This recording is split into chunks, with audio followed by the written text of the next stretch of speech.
And since the Kilauea volcano erupted in Hawaii nearly 2 months ago, it's been steadily reshaping the island, but it isn't over yet. K2's David Furtado sat down with Tim Slater, a University of Wyoming science professor who just came back from Hawaii. Since early May, lava has been flowing across the surface of Big Island, Hawaii. The United States Geological Survey releasing this image Tuesday morning showing the lava flows over the last month, even pointing out new land is being created. As it enters into the ocean, it solidifies, and we're getting brand new beachfront out there, which is good and bad, right? So we get a whole new about 9 new square miles of land that's being created in Hawaii. But if you had a home that was on the beach, all of a sudden now you're a half mile away from the waterfront. The addition of new land to the biggest island in the chain hasn't come without its caveats, like 600 homes damaged and 3,000 residents displaced. Well, you got to imagine a city about the size of Casper. If all of a sudden 3,000 people no longer have a place to live, it's very hard to absorb that. There's just not enough housing for 3,000 people to live.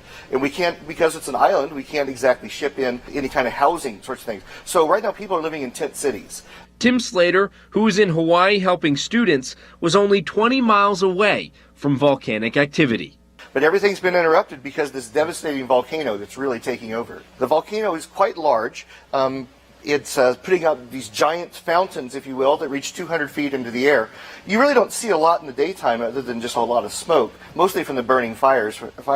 But at nighttime, it's a huge glow. You might imagine you're driving towards Casper in the middle of the night. You can see the glow of Casper overhead. But we're able to see a glow of a volcano, which is pretty impressive, bright enough that it actually causes shadows. While there have been huge fountains of molten rock jettisoned from the Earth's crust, most of the lava flow has been coming from cracks in the earth known as fissures. Some of us may remember the explosions of Mount St. Helens in Washington, where the top of the mountain just blows off, and for 100 miles around there's ash falling. Hawaiian volcanoes aren't like that at all. They're much more slow moving. In fact, there's very little lava at all coming out of the top of the volcano. Almost all the lava that's coming out, particularly what's causing damage and entering the ocean, is actually coming out from the sides of the volcano. Some side effects to the Kilauea volcano have been sulfur dioxide in the air and earthquakes reaching magnitudes of 5.5. The production of new land has also been causing a lava haze called laze, which is highly toxic, and experts say land expansion along with that laze is expected to continue.